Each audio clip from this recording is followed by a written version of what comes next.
Hi friends, I am doing this for the first time. I've never liked hearing my voice recorded, but I kind of promised that I would try to share my opening of my first attempt at printing a family history book. My family is, I'm adopted, so I'm trying to do a mostly biological family history book to show my kids and also in my learning about my own family.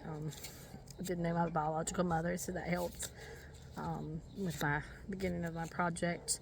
But I definitely learned a lot about her family, what she went through, and kind of why I ended up needing to be adopted, my brother and I.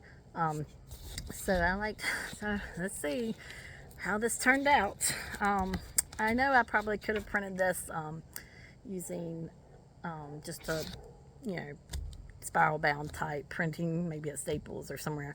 And I might make some additional copies of that one day for just my kids to have, or I might print some more if this one turned out pretty well on Shutterfly. But usually I use Shutterfly for family photo books. So this is kind of a first attempt at using it for more of a mixture of writing and pictures. But yeah, excuse me if I don't sound too professional in here. But I just wanted to kind of use this as a better way of connecting on the new ancestry page that I'm trying to keep up with and follow along with other genealogy lovers. So here we go. Let's see what this looks like. Oh, of course, there's tape.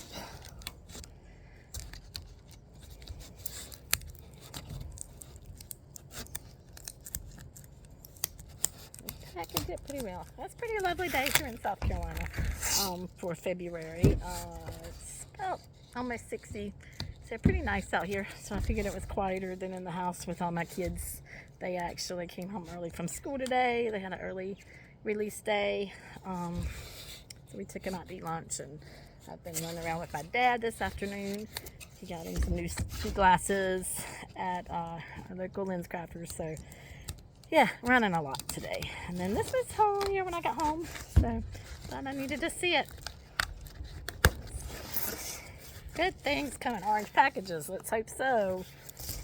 Let's hope so. All right, here we are. All right, so it is.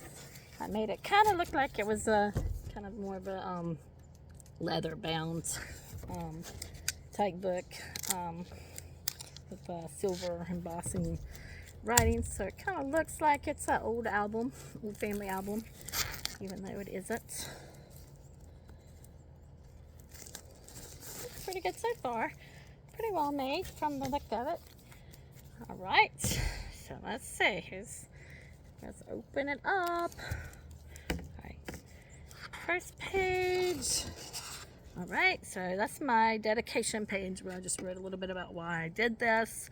I really wanted it to be for my children as well as my descendants to, at least it's the beginning phase. I might do additional books later on. This one is kind of a good start to the first few generations, about 5 or 6 generations in my family tree. So a good starting place, good first book.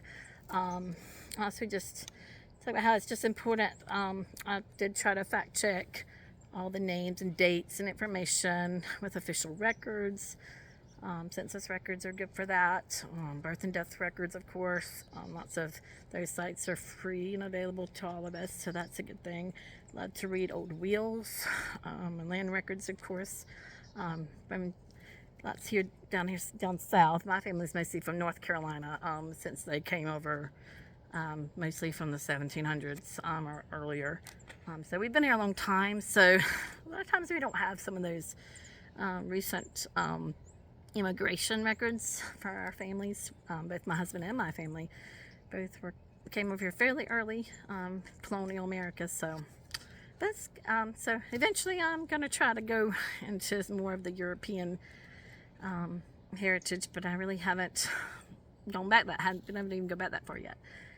So let's see, the next page I'm just gonna do a little bit about me and my families, my adopted family, as well as my biological family. I do know my father and mother, and that's me and me and my biological brother and mom. So baby pictures, just to make sure all of my family history is there. And it talks a lot about just some of the baby pictures that I'm very thankful that my biological mother saved and had of me. So I have a kind of interest in my story for the kids to read.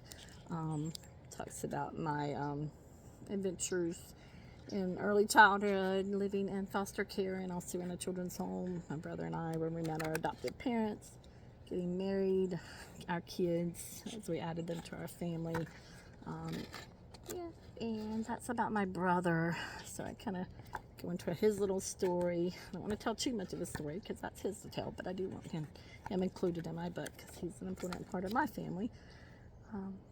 And my adopted parents, of course, I'm including them, and my adopted grandparents, because they really played a very important role in my life. So I wanted to write about them and just what they meant to me. I only really knew my adopted grandmothers, so by the time I was adopted, both of my adopted grandfathers had passed away. But they were very special, my grandmothers. They both accepted me 100% as family. We were just there from the very start. Wonderful in my life. Lots of good memories after I was adopted. So that's my granny, and then this is my grandmother who lived in California, but she came frequently to visit us, and made lots of good memories with her too. And then my biological father, it starts with him and it goes through his family and then my mother's family. So I'll tell about, so I think this is turning out to look pretty good. Some pages are going to be full story writings. Some of them I have pictures of, some of them I don't. Some of the gravestones I have, some of them I still plan to try to visit. A lot of them are in North Carolina, so I should be able to get up there soon, between Charlotte and the mountains, so mostly western North Carolina. So plan on making some trips here soon to visit some more of those graves. But yeah, so I'm happy with it so far. I can't wait to sit down and finish reading through it, and maybe I'll share more of that later. Thank you.